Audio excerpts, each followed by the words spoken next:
मीर तकी मीर ने कहा था कि उल्टी पड़ गई सब तदबीरें, कुछ ना दवा ने काम किया। वही हाल आजकल पाकिस्तान तहरीक इंसाफ का है।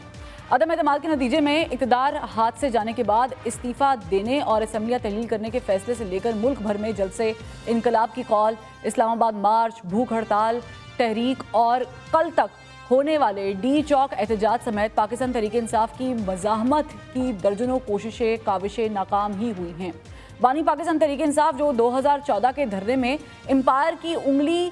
खड़ी करने के सहारे अदालती फैसलों में सुर्खरू होकर एमनेस्टी इंटरनेशनल की रिपोर्ट्स की बुनियाद पर अपने कारकुनान का खून गरमाते हुए अपोजिशन की एक के बाद एक विकेट गिराकर 2018 के इंतखाबात में कामयाबी समेट कर इक़्तिदार में आए और अपोजिशन के एक एक बंदे को चुन चुन कर जेल की सलाखों के पीछे डाला, आज खुद जेल में कैदे तन्हाई में है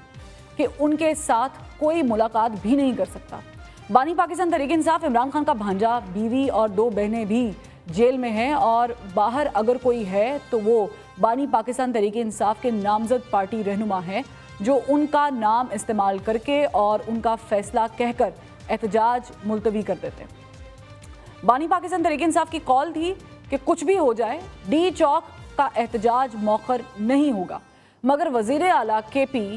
रूपोश हो गए। रूपोशी का ड्रामा रचाने के बाद खैबर पख्तूनख्वा असम्बली में जाकर तकरीर करते हुए कहा कि हमने डी चौक पहुंचकर अपना एहतजाज रिकॉर्ड करवा दिया, जिसके बाद असम्बली कारकुनान ने उन्हें इज्जत बख्शने के लिए रिवायती पगड़ी पहनाई और खुशी से शादियाने भी बजाए। मगर दूसरी जानिब पाकिस्तान तहरीक इंसाफ कारकुनान जो मारें खाते हैं और आंसू गैस के शेल बर्दाश्त करते रहे, वो वज़ीर आला खैबर पख्तूनख्वा के इस एक्ट पर नाला हैं और उनकी बात पर यकीन करने की बजाय इस्तीफ़े की डिमांड कर रहे हैं। जबकि पाकिस्तान तहरीक इंसाफ रहनुमा असद कैसर ये पेशगोई कर रहे हैं कि ये हुकूमत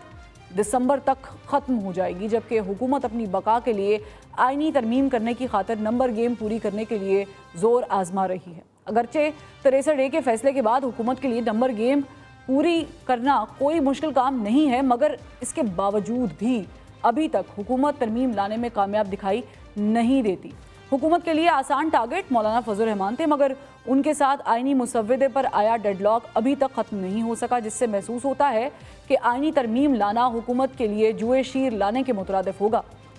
पाकिस्तान तहरीक इंसाफ की सियासी मुश्किलात और हुकूमत के लिए आइनी तरमीम लाने की राह में मुश्किलात का खात्मा कैसे हो सकता है?